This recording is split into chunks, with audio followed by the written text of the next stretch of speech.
ان کو موقع دیں گے. میں بیجناتھ گپتا جی بول رہا ہوں اور میرا کہنا ہے کہ اللہ رکھتا ہے کیا؟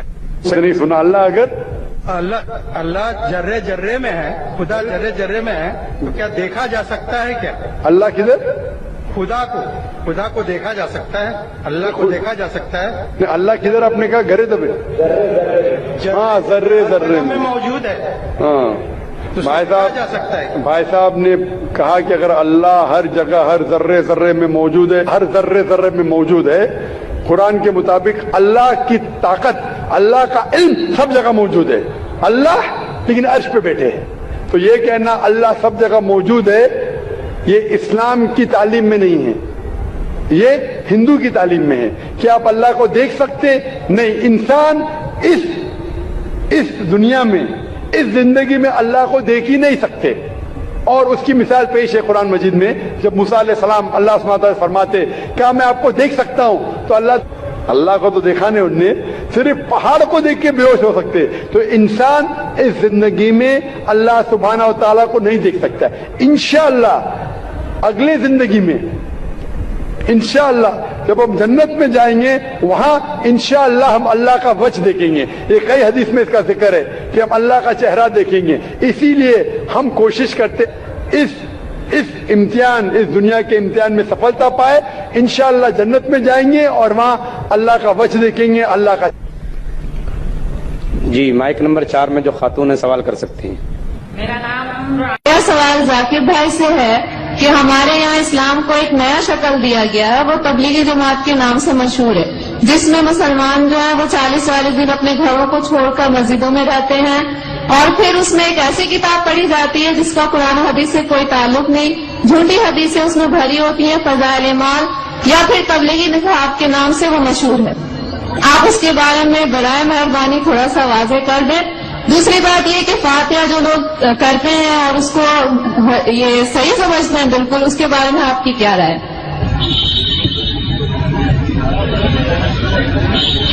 حالانکہ ایسے سوال کا جواب میں اکثر دیتا نہیں ہوں، کیونکہ میرا فن جو ہے وہ پوچھنا موٹے کا مزہ، کیونکہ آخری سوال اور خواتین کی طرف سے ہے. لوگ یہ نہیں کہنا چاہتے خواتین کے سوالات کا جواب میں نہیں دے رہا ہوں. میں نے سوال پوچھا کہ تبلیغ جماعت جو ہے ایک جماعت ہے ہمارے مسلمانوں میں، ہندوستان میں خصوصاً، وہ تبلیغ نصاب پڑھتی ہے جس کے اندر حدیث مکسچر ہے. اب بالکل صحیح فرماتی ہے کہ تبلیغ نصاب یا فضائل اعمال جسے کہتے ہیں، اس کے اندر وہ کتاب ہے جو مولانا زکریا صاحب نے لکھی تھی، اس کے اندر مکسچر ہے، صحیح حدیث بھی ہے، ضعیف بھی ہے، موضوع بھی ہے، کہانی قصہ بھی ہے. تو اسے سارے حدیث کو ماننا اور سارے حدیث پہ عمل کرنا صحیح نہیں. ہمیں عمل کرنا چاہیے صحیح حدیث پہ. صحیح حدیث ہماری حجت ہے. ان کے لیے اگر آپ ضعیف حدیث جاننا چاہتے ہیں یا ضعیف حدیث دوسرے حدیثوں سے مل کے صحیح ہو جاتی ہے وہ ٹھیک ہے، لیکن باقی موضوع حدیث یا ضعیف حدیث کو حجت قائم کرنا یہ اسلام کے شریعت کے حساب سے صحیح نہیں. ہمیں عمل کرنا چاہیے قرآن اور صحیح حدیث پہ. ان کے لیے اگر آپ جاننا چاہتے ہیں تو الگ بات ہے. تو یہ اسی لیے یہ افسوس کی بات ہے کچھ مسلمان ایسی کتابوں جیسے تبلیغ نصاب ہو اس کو قرآن سے زیادہ اہمیت دیتے ہیں، جو غلط ہے. قرآن پہ عمل کرنا چاہیے اور صحیح حدیث کی کتاب جیسے میں نے کہا صحیح بخاری ہے، صحیح مسلم ہے، ان کے سارے حدیث ماشاءاللہ آپ کو محدث ہونے کی ضرورت ہی نہیں، سارے حدیث صحیح ہے. پھر آپ جا سکتے ہیں سنن ابو داؤد، ترمذی، ابن ماجہ، سنن نسائی، ایسے کتابیں ہیں جن سے انشاءاللہ ان میں اکثریت حدیثیں صحیح ہے، سارے نہیں تو باقی کتابوں سے. تو ان کا مطالعہ کرے تو امید ہے کہ آپ کے علم میں اضافہ اور ہوگا. وہ جو لوگ کمپیریٹو ریلیجن کے ہیں اور تحقیق کرنے کی وجہ سے کوئی باقی کتاب پڑھنا چاہتے تو اس میں کوئی حرج نہیں ہے. اور جو سوال تھا کہ 40 دن ایسا کوئی میں قرآن مجید کی کوئی آیت نہیں جانتا ہوں جس میں لکھا ہوا ہے کہ 40 دن کے لیے آپ کدھر جاؤ، یا کوئی صحیح حدیث میں نہیں جانتا ہوں جس میں لکھا ہوا ہے کہ 40 دن کے لیے آپ کام چھوڑ کے کچھ جانا چاہیے، یا گشت ہوتا ہے ہفتے میں 1 بار، مہینے میں کم از کم 2 بار، سال میں کم از کم 3 دن، زندگی میں کم از کم سال میں 40 دن، مہینے میں 3 دن، زندگی میں کم از کم 1 بار 4 مہینے. یہ سب چیز کچھ قرآن سے حدیث سے ثابت نہیں، قرآن سے حدیث ثابت نہیں. لیکن ہمیں ہمارے مسلمان بھائیوں سے پریم سے پیش آنا چاہیے. افسوس کی بات ہے کہ ہمارے مسلمان بھائیوں میں اتحاد نہیں ہے. اس کی وجہ ہے کہ کم علم کی وجہ سے ہمیں ان سے پیار سے پیش آنا چاہیے، حکمت سے پیش آنا چاہیے، اور قرآن حدیث کی دعوت دینا چاہیے، اصلاح کرنا چاہیے ہمارے بھائیوں کی. یہ کہنا کہ آپ غلط ہے اور شدت کے ساتھ ان کی مخالفت نہیں کرنا چاہیے. پیار اور حکمت کے ساتھ جس طریقے سے میں کہتا ہوں سوائے بہنوں بہنوں کو مسلمان کے لیے بھی کام کر سکتے ہیں، اور اس بات کی طرف جہاں پر ہمیں یکساں ہے، کیا یکساں ہے؟ قرآن ہے، صحیح حدیث ہے، یکساں ہے، اس کے اوپر عمل کرو. تو افسوس کی بات ہے کہ ہم حکمت کا استعمال نہیں کرتے، اسی لیے تفرق ہے. میں نے ایک تقریر دی تھی چنئی میں جنوری کے مہینے میں، یونٹی میں مسلم امہ، اسلام کی امت میں اتحاد. اور یہ تقریر انگریزی میں ہے جس میں میں نے فارمولہ دیا ہے کس طریقے سے قرآن اور صحیح حدیث کے اوپر عمل کریں گے تو انشاءاللہ سارے مسلمان اتحاد میں رہیں گے، ایک ہوں گے. جیسے اللہ تعالیٰ فرماتے ہیں سورہ عمران میں سورہ نمبر 3 آیت نمبر 103 میں واعتصموا بحبل اللہ جميعا ولا تفرقوا، آؤ ہم اللہ کی رسی کو مضبوطی سے پکڑے. اللہ کی رسی ہے قرآن اور صحیح حدیث. اس کو اگر ہم پڑھیں گے سمجھ کے، افسوس کی بات ہم قرآن سمجھ کے پڑھتے ہی نہیں. چند مسلمان قرآن کو سمجھتے ہیں، باقی لوگ تلاوت کرتے ہیں رمضان میں 1 بار 2 بار 10 بار. الحمدللہ تلاوت کیجئے، اچھی بات ہے، ثواب ملے گا، لیکن صرف تلاوت کرو اور اس کے اوپر عمل نہ کرو تو جنت میں جانے کی کوئی گارنٹی نہیں. تلاوت کرو، اگر آپ عربی نہیں جانتے تو اس کا ترجمہ پڑھو، اردو میں پڑھو، ہندی میں پڑھو، مراٹھی میں پڑھو، انگریزی میں پڑھو، جو زبان پہ آپ کو مہارت ہے اس زبان میں پڑھو. بخاری کا ترجمہ پڑھو، صحیح مسلم کا پڑھو اور عمل کرو. افسوس کی بات ہے کہ ہم قرآن مجید کو سمجھ کے نہیں پڑھتے، اسی لیے کوئی بھی آدمی اپنے آپ کو عالم بول کے آپ کو گھومنے لے جاتا ہے. کوئی بھی کچھ بھی کہ فتویٰ دے دیا یہاں نہیں ہے. دیکھو ذاکر نائک جو اسلام میں کہتے ہیں وہ زیرو ہے، شونیہ، زیرو.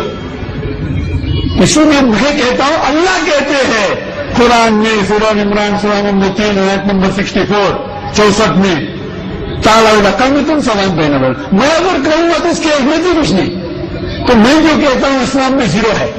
میں ہمیشہ قرآن حدیث، قرآن صحیح حدیث.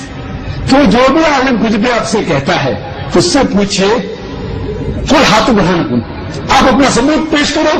ان کو تم صادقین اگر آپ سچے ہیں تو قرآن مجید کی آیت سورہ بقرہ کی سورہ نمبر 2 آیت نمبر 111 میں کوئی ہاتھ بڑھانا کن ان کو تم صادقین. آپ اپنا ثبوت پیش کرو اگر آپ سچے ہیں.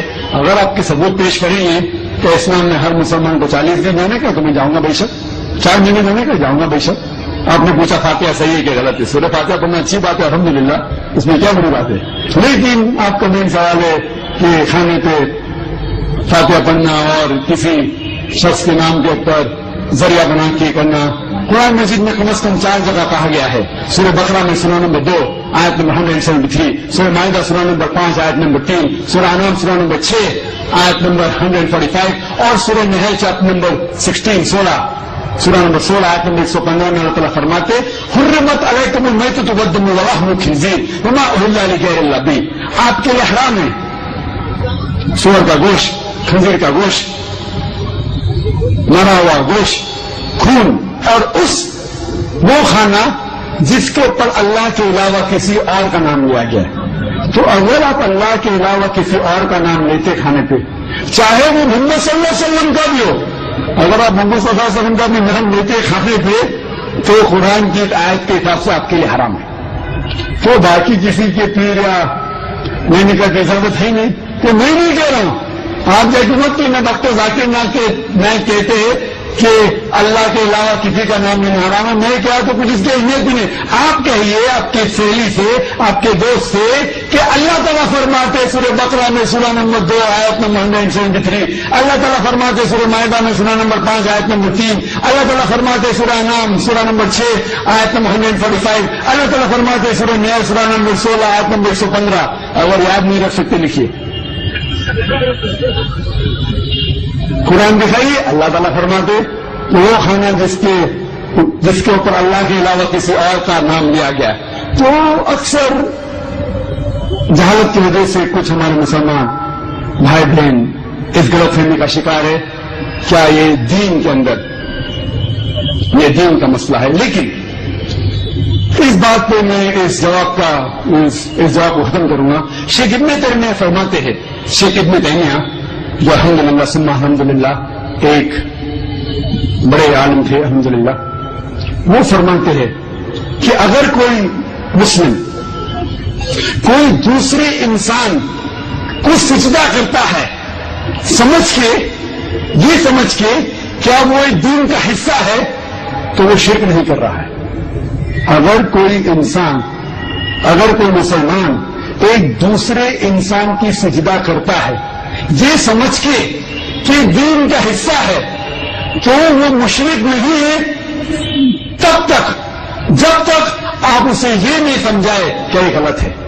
تو اگر انجانی میں جہالت میں اگر کوئی مسلمان بھائی کوئی غلط کام کر رہا ہے تو ہمارا فرض ہے کہ ہم حکمت کے ساتھ یہ اسے سمجھائے. اللہ تعالیٰ فرماتے سورہ نحل میں سورہ نمبر 16 آیت نمبر 125 میں ادعو الی سبیل ربک بالحکمہ والموعظۃ الحسنہ وجادلہم باللتی احسن حسن, کہ لوگوں کو بلائے اللہ کی طرف حکمت کے ساتھ اور حکمت کے ساتھ اور اچھے طریقے تو باقی کتابوں سے. تو ان کا مطالعہ کرے تو امید ہے کہ آپ کے علم میں اضافہ اور ہوگا. وہ جو لوگ کمپیریٹو ریلیجن کے ہیں اور تحقیق کرنے کی وجہ سے کوئی باقی کتاب پڑھنا چاہتے تو اس میں کوئی حرج نہیں ہے.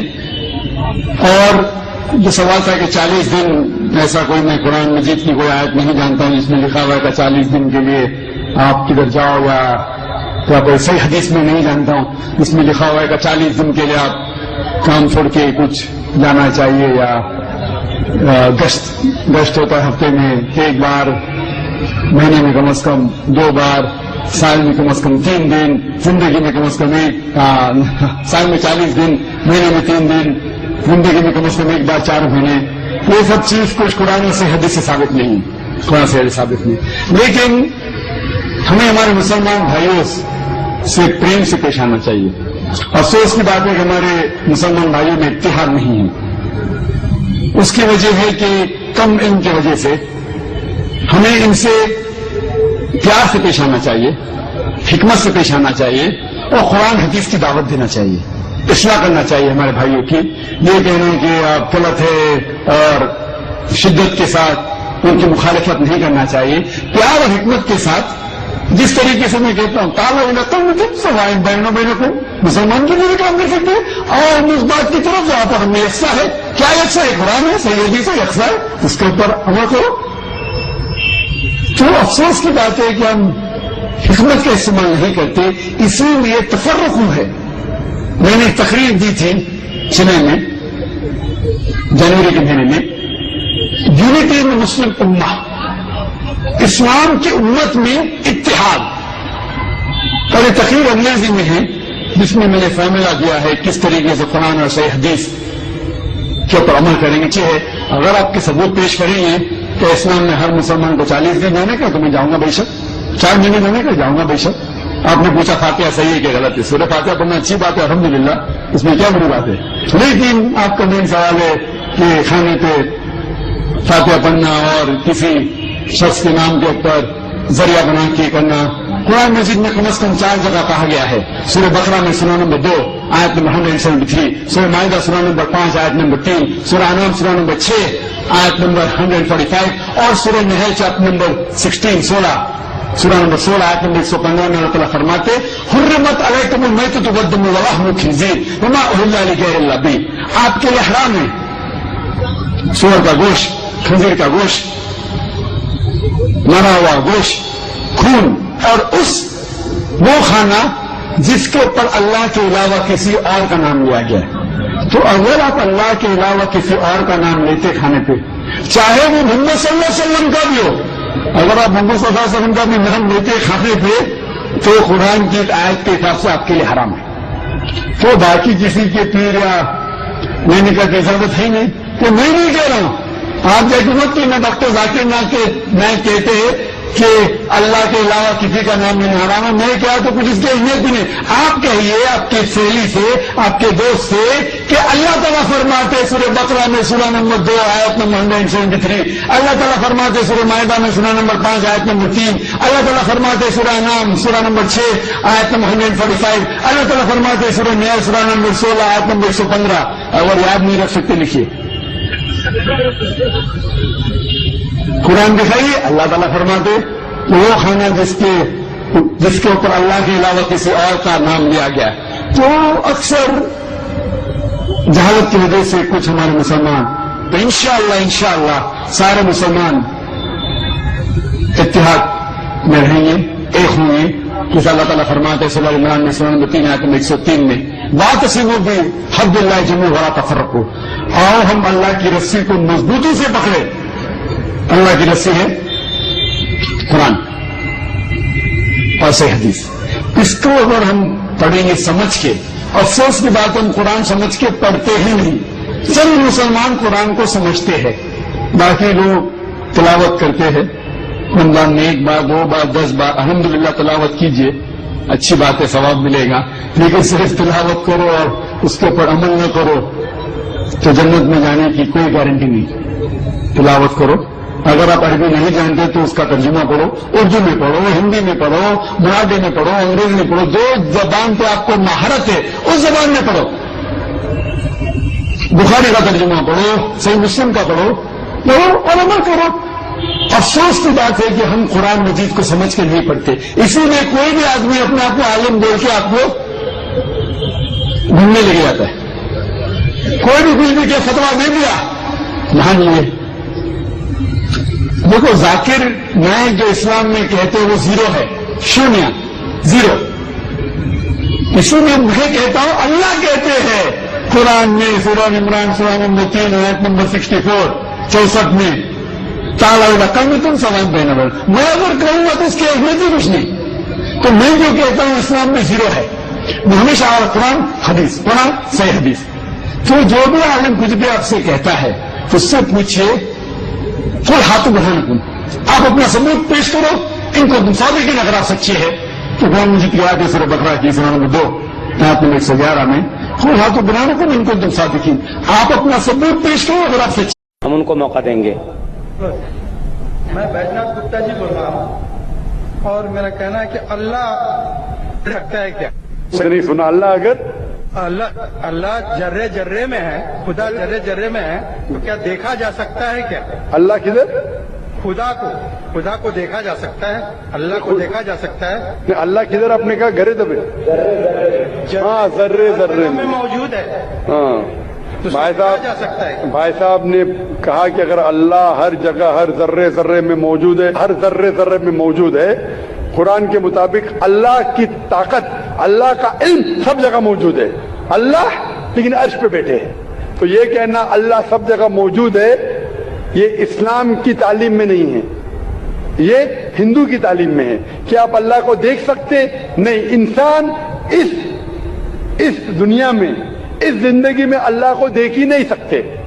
اور اس کی مثال پیش ہے قرآن مجید میں. جب موسیٰ علیہ السلام اللہ سبحانہ وتعالیٰ فرماتے کیا میں آپ کو دیکھ سکتا ہوں، تو اللہ کو تو دیکھا نہیں، انہوں نے صرف پہاڑ کو دیکھ کے بے ہوش ہو سکتے. تو انسان اس زندگی میں اللہ سبحانہ وتعالیٰ کو نہیں دیکھ سکتا. انشاءاللہ اگلے زندگی میں انشاءاللہ جب ہم جنت میں جائیں گے وہاں انشاءاللہ ہم اللہ کا وجہ دیکھیں گے. یہ کئی حدیث میں اس کا ذکر ہے کہ ہم اللہ کا چہرہ دیکھیں گے.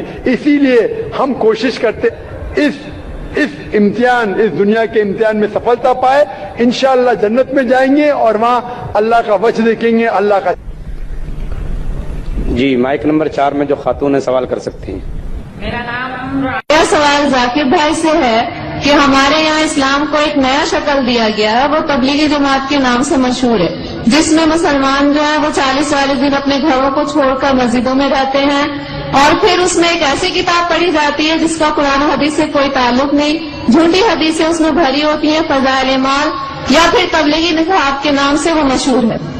آپ اس کے بارے میں برائے مہربانی تھوڑا سا واضح کر دیں. دوسری بات یہ کہ فاتحہ جو لوگ کرتے ہیں اور اس کو یہ صحیح سمجھتے ہیں بالکل، اس کے بارے میں آپ کی کیا رائے؟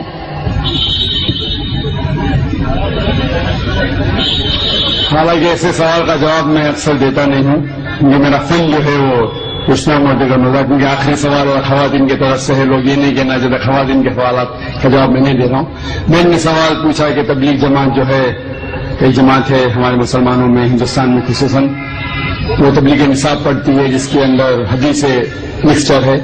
آپ بالکل صحیح فرماتے ہیں کہ تبلیغ نصاب یا فضائل اعمال جسے کہتے ہیں، اس کے اندر وہ کتاب ہے جو مولانا زکریا صاحب نے لکھی تھی، اس کے اندر مکسچر ہے، صحیح حدیث بھی ہے، ضعیف بھی ہے، موضوع بھی ہے، کہانی قصہ بھی ہے۔ تو اسے سارے حدیث کو ماننا اور سارے حدیث پہ عمل کرنا صحیح نہیں۔ ہمیں عمل کرنا چاہیے صحیح حدیث پہ، صحیح حدیث ہماری حجت ہے۔ ان کے لیے اگر آپ ضعیف حدیث جاننا چاہتے ہیں یا ضعیف حدیث دوسرے حدیثوں سے مل کے صحیح ہو جاتی ہے وہ ٹھیک ہے، لیکن باقی موضوع حدیث یا ضعیف حدیث کو حجت قائم کرنا یہ اسلام کے شریعت کے حساب سے صحیح نہیں۔ ہمیں عمل کرنا چاہیے قرآن اور صحیح حدیث پہ۔ ان کے لیے اگر آپ جاننا چاہتے ہیں تو الگ بات ہے۔ تو یہ اسی لیے یہ افسوس کی بات ہے کچھ مسلمان ایسی کتابیں جیسے تبلیغ نصاب ہو اس کو قرآن سے زیادہ اہمیت دیتے ہیں، جو غلط ہے۔ ہمیں قرآن پہ عمل کرنا چاہیے اور صحیح حدیث کی کتاب جیسے میں نے کہا صحیح بخاری ہے، صحیح مسلم ہے، ان کے سارے حدیث ماشاءاللہ آپ کو محدث ہونے کی ضرورت ہی نہیں، سارے حدیث صحیح ہے۔ پھر آپ جا سکتے ہیں سنن ابو داؤد، ترمذی، ابن ماجہ، سنن نسائی، ایسے کتابیں ہیں جن سے انشاءاللہ ان میں اکثریت حدیثیں صحیح ہے، سارے نہیں۔